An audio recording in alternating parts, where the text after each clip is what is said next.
ጤና ይስጥልኝ ተመልካቾቻችን፣ ዜና በምልክት ቋንቋ ቀርባለሁ። የ1501ኛው የነብዩ መሐመድ የመውሊድ በዓል በአዲስ አበባ ታላቁ አንዋር መስጂድ ተከብሯል። በበዓሉ ላይ ንግግር ያደረጉት የኢትዮጵያ እስልምና ጉዳዮች ጠቅላይ ምክር ቤት ተቀዳሚ ምክትል ፕሬዝዳንት ሼህ አብዱልከሪም ሼህ በድረዲን በዓሉን የኢትዮጵያ ታላቅነት ባስመሰከረ በኩል መከበር አለበት ሲሉ መልእክታቸውን አስተላልፈዋል። ተቀዳሚ ምክትል ፕሬዝዳንት አክለውም መሰል በዓላት በድምቀት እንዲከበሩ ሰላም አስፈላጊ በመሆኑ ምዕመኑ ለሀገር ሰላም የበኩሉን መወጣት እንዳለበት አንስተዋል። ይህንንም መብትንም በመጠቀም መንግስት ጋር በመተባበር ሀገር ወደ ተሻለ ምዕራፍ ለማሻገር መረባረብ እንደሚገባ አባታዊ ጥሪያቸውን አስተላልፈዋል።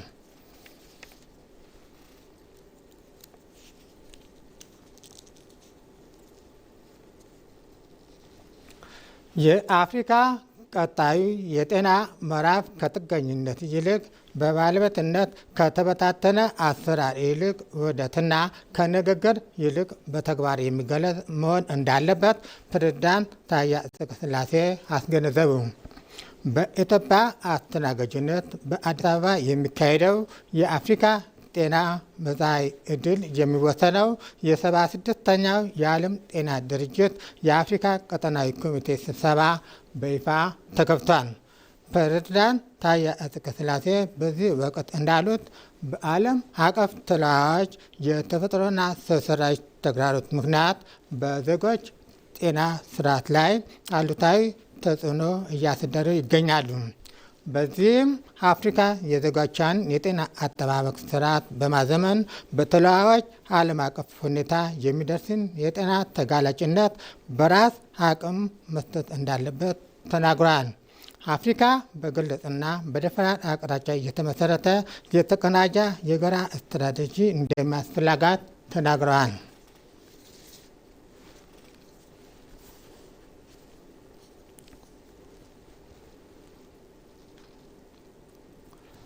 በጤናው ዘርፍ ያስመዘገብናቸው አቤት ስኬቶች ለድንገተኛ አደጋዎች ያለ ዝግጁነት ያረጋገጡ ናቸው ሲሉ የጤና ሚኒስትር ዶክተር መቅደስ ዳባ ተናገሩ።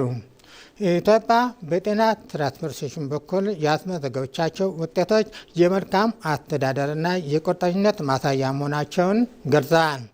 ዶክተር መቅደስ ዳባ እንዳመለከቱት የወረርሽኝ ስጋቶች አስቀድሞ የመለየት አቅም ከ65 በመቶ ወደ 95 በመቶ ማደጉን፣ የፈጣን ምላሽ ሰጭ ቡድኖች ሽፋን ወደ 93 በመቶ ከፍ ማለት እንዲሁም የመጀመሪያ ደረጃ የጤና እንክብካቤ ተደራሽነት 86.3 በመቶ መድረሱን ኢትዮጵያ ለድንገተኛ ጤና አደጋዎች ያላት ዝግጁነት ያረጋገጡ አቤት እርምጃ ናቸው ብለዋል።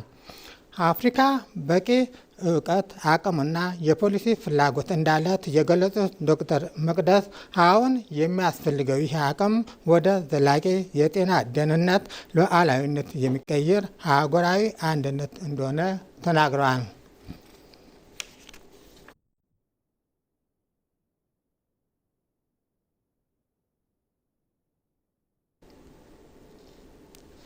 በአገራዊ ምክክር መድረክ ላይ የተስተዋለው ልዩ ውበትና በሰው ልጅ ውስጥ የሚቀመጥ ድንቅ አጋጣሚ ከቃል በላይ ሆኖ የብዙዎች ልብ በደስታ በተስፋ የሞላ ነበር።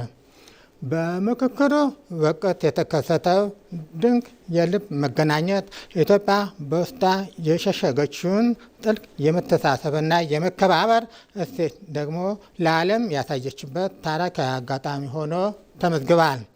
በውይይት መድረኩ ላይ የተቀመጡ ተሳታፊዎች የራሳቸው ፍላጎት ብቻ ከማስቀደም ይልቅ የሌላውን ሕመም እንደ ራስ አድርጎ በመመልከት ያሳዩት ተሳትፎና ቅንነት በመድረኩ ላይ ልዩ መንፈስ ፈጥሯል። መድረኩ የሰው ልጅ የራሱ መብት እንዲከበርለት በመጀመሪያ የሌላው መክበር እንዳለበት በተግባር የታየበት መሆኑን ተገልጿል።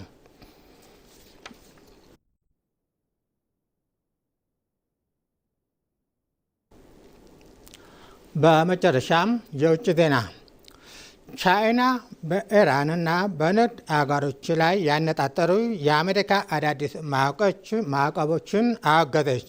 አሜሪካ በመካከለኛው ምስራቅ ያለውን ግጭት ለማስቆም ከወታደራዊ እርምጃ ይልቅ ወደ ኢኮኖሚ ማዕቀብ ያደረገችው የፖሊሲ ለውጥ አካል ሲሆን በኢራን ላይ የጣለችው የኢኮኖሚ ጫና ቻይና እንድትደግፍና ከጎኗ እንድትቆም ጥሪ አቀርባላት ነበር።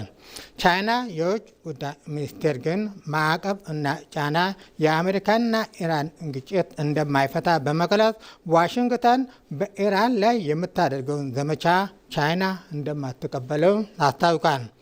የአሜሪካ ኢኮኖሚያዊ ማዕቀብ በዓለም አቀፍ ሕግ መሰረት የሌላቸውና የአንድ ወገን ማዕቀቦች ናቸው የሚል ቻይና አጥብቃ እንደምትቃወም የውጭ ጉዳይ ሚኒስቴር ቃል አቀባይ ሊን ጂያን ገልጸዋል።